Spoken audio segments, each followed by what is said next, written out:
உங்களுக்கு நிம்மதி உண்டாகுவதாக. தேவனுடைய இரக்கங்கள் அதிகமாவதாக. தேவன் என்ன சொல்கிறாங்கன்னா, உன் இருதயம் அதிசயப்பட்டு பூரிக்கும், மகிழ்ச்சி உங்களுக்கு நிரம்பி வழியும். ஏசாயா 60:5 இந்த வசனத்தை தான் தேவன் உங்களுக்கு கொடுக்குறாங்க. உன் இருதயம் அதிசயப்பட்டு பூரிக்கும்.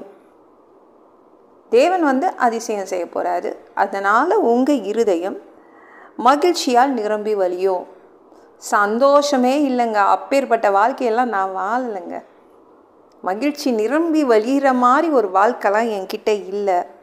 ஆனால் தேவன் அதிசயம் செய்தால் மகிழ்ச்சி நிரம்பி வழியும்ல. தேவன் அதிசயம் செய்வார். உங்கள் வாழ்க்கையிலையும் மகிழ்ச்சி நிரம்பி வழியும். ஒரு ஜோக்கு யாராவது சொன்னால் நான் சிரிப்பேன். ஏதாவது காமெடியாக ஏதோ ஒரு சீனோ ஏதோ ஒன்று நடந்துச்சுன்னா நான் சிரிப்பேன். அவ்வளோதாங்க. நம்ம தேவனுக்கு சந்தோஷமாக இருக்க பிடிக்காதாங்க. துக்கமாக தான் வச்சுப்பாரா? எப்பவும் துக்கமாகவே வச்சுப்பாரா? எத்தனை பேர் கேட்டுட்ருக்கீங்க? நம்ம கிறிஸ்டியன்லேயே சிபிஎம் இருக்காங்களா, அவங்களாம் அப்படி தான்.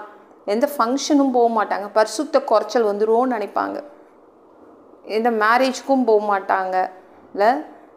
அது அவங்களுடைய கட்டுப்பாடு. ஆனால் தேவன் அப்படிலாம் நம்மளை சொல்லலை. சந்தோஷமாக தான் இருக்க சொல்கிறாரு.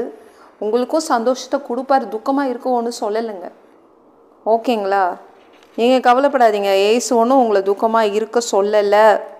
உங்களுக்கு அதிசயம் செய்வார். அதனால் உங்கள் சந்தோஷம் நிரம்பி வழியும்.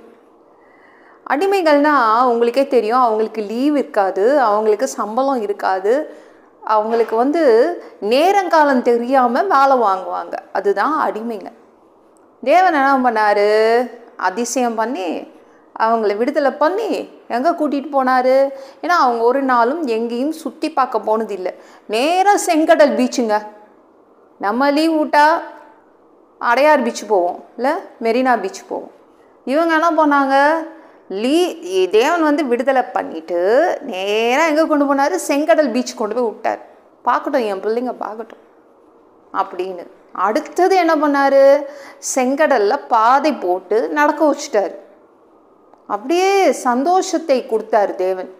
கொஞ்சம் கொஞ்சமாக அவங்க சந்தோஷம் ஏறிச்சு. அடுத்தது என்ன பண்ணார்? இவங்க விடுதலை பெற்றாங்கல்ல, அந்த விடுதலையை கொண்டாடுறதுக்கு ஒரு இடம் வேணும்ல. அது எங்கே வச்சுருந்தாரு? செங்கடல் பீச் இருக்குல்ல, அதுலேருந்து செங்கடலில் பாதை போட்டார். அங்கே தாண்டி அந்த கரையில் உள்ள பீச்சில் இவங்க செலிப்ரேட் பண்ணாங்க. சுதந்திரம், விடுதலை வாங்கிட்டாங்க, விடுதலை பெற்று. அப்போ அந்த நாளை கொண்டாட வச்சார். நல்லாவே கொண்டாடினாங்க. நீங்கள் யாத்திராகமம் 15:19 பாருங்களேன். பாடினார்கள். 19வது வசனத்தில் சொல்கிறாங்க பாடினார்கள். எல்லா அடிமைகளும் பாடினார்கள். அடுத்தது 20வது வசனத்தில் பாருங்கள். ஆரோனின் சகோதரியாகிய மிரியாம் என்னும் தீர்க்கதரிசி ஆனவளும் தன் கையிலே தம்புரை எடுத்து கொண்டாள். சகல ஸ்ரீகளும் தம்புருக்களோடும் நடனத்தோடும் அவளுக்கு பின்னே புறப்பட்டு போனார்கள். பாடினாங்க, டான்ஸ் ஆடினாங்க, மியூசிக் ப்ளே பண்ணாங்க, சந்தோஷமாக செலிப்ரேட் பண்ணாங்க. நம்ம தேவனுக்கு சந்தோஷமாக இருக்க பிடிக்குங்க. ஓகேங்களா? துக்கமாக வச்சுக்க மாட்டார். அதிசயத்தை காட்டுவார். எப்படி அடிமைகளை அப்படியே சந்தோஷமாக வச்சுக்கிட்டாரோ உங்களையும் சந்தோஷமாக வச்சுப்பார். அதிசயங்கள் செய்து செய்து செய்து தன்னுடைய பிள்ளைங்களை சந்தோஷமாக வச்சுப்பார். ஓகேங்களா? இந்த வீடியோ பிடிச்சிருந்துச்சுன்னா மற்றவங்களுக்கு ஷேர் பண்ண மறக்காதீங்க.